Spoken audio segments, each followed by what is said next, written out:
We just hit 10,000 subscribers, which is absolutely incredible. And if you clicked on this video and you're already subscribed to this channel, thank you for helping me reach that milestone. And if you're not subscribed, well, my name is Sean, I'm the person behind the canvas, and I make video essays analyzing different artworks from different time periods. If you're interested in that kind of thing, I invite you to check out my channel and subscribe to it if you like it. Now, because we just hit 10,000 subscribers, I wanted to make a special video showing you how I make these video essays. So here it is. This is how I make my videos from start to finish, from A to Z. But right before we start, if you're interested, I was thinking we could possibly do a Q&A video for 10,000 subscribers. So if you have any questions, don't hesitate to write them in the comment section. So I just finished making a video on Paul Signac's In the Time of Harmony, which was originally titled In the Time of Anarchy. Signac had to change the title because of the political landscape at the time. It's a very cool painting with a pretty interesting story, so it should make for a good video. So here are the steps I take to make my videos. I first have to find the topic of the video, then do the research. Once that's done, I can write my script, then I need to record the script, edit the recording, and finally, edit the video. Before jumping into the first step, I just want to let you know that this won't be a technical tutorial. I won't go in depth on how to edit your audio or how to edit your video. I just want to show you my workflow so that maybe I can inspire you into making your own videos. These are just tips that I've learned while making video essays for the past 2 years, but I want to let you know that I'm far from being the greatest video essayist out there, and I'm still learning every video I make. For the first step, finding a topic, I usually never run out of inspiration. The world is full of fascinating artworks to analyze, and I keep encountering them in books or online on Reddit, Instagram, Facebook. Sometimes viewers such as you recommend topics in the comment sections of my videos, and it's extremely appreciated. All these ideas that I find in books, online, or in comment sections of my videos, I usually compile them on my phone so that I never run out of ideas. Secondly, you have to do research. What's more important than good editing or good narration is a good analysis. This is what people click on your video for.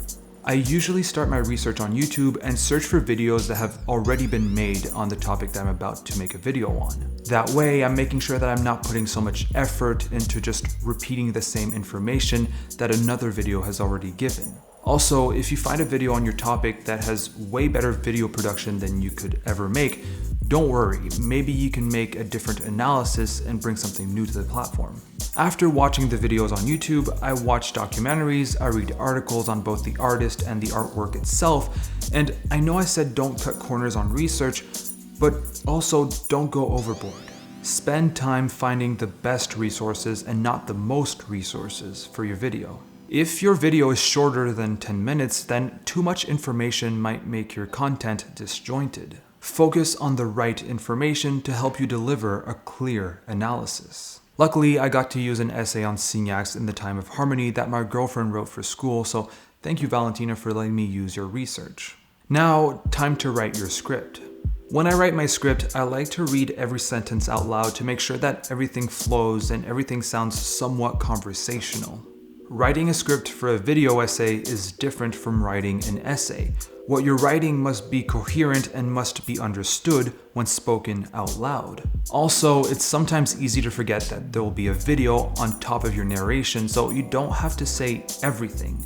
A graphic or an image can do that for you. I usually start writing my script by organizing it in bullet points at first. For Signac's In the Time of Harmony, I organized it by starting with an intro, followed by a deeper look into the painting, what is anarchism, Neo-Impressionism and anarchism, anarchism in France in the 19th century, and finally, I'll answer the question, why did Signac change the title of his painting?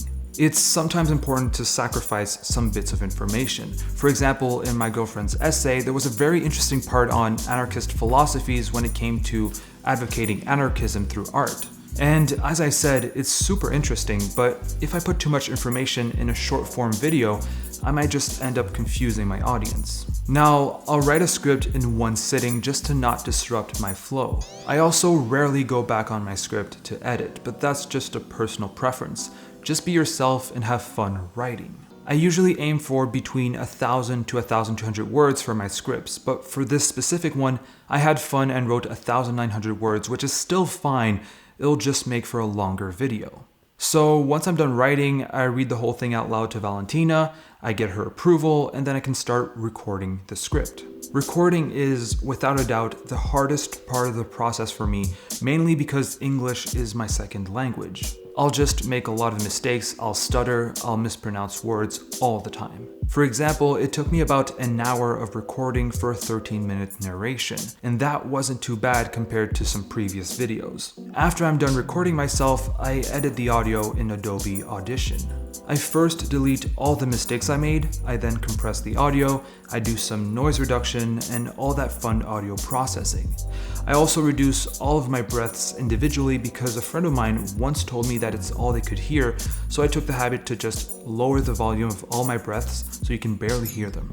Once I finished editing the audio recording, I can finally start editing the video. To do that, I just start by downloading the images and videos necessary for the production. I can then place them on my timeline in Premiere, and once there's an image associated to every part of my script, which I call the building blocks, I can then animate the images, add text, add transitions, music, etc. After that, I can export the video, create a thumbnail, and then upload the video to YouTube. So these are the steps I take to make a video such as this one. Usually it'll take me a couple of days just to make a 6-minute video, but as I make more and more videos, it becomes gradually easy. And if there's one lesson you should take from this video, is to start making the video, get familiar with the process. You can just start getting better at making video essays if you start. You don't need expensive equipment or fancy software, that can come later. Just get familiar with the process. I hope you enjoyed the video, I hope you learned something from it, and if you didn't, I hope I at least somewhat inspired you to create something for yourself. The video on Signac's In the Time of Harmony will be in the description if you're interested. Also, a special thanks to You Design I Write, Kohler, and all my other patrons who are amazing enough to support a tiny art history channel on YouTube. It's really appreciated.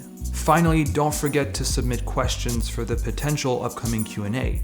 Any question is welcome. Thank you so much for getting this channel to 10,000 subscribers. Thank you for watching, and I'll see you in the next video.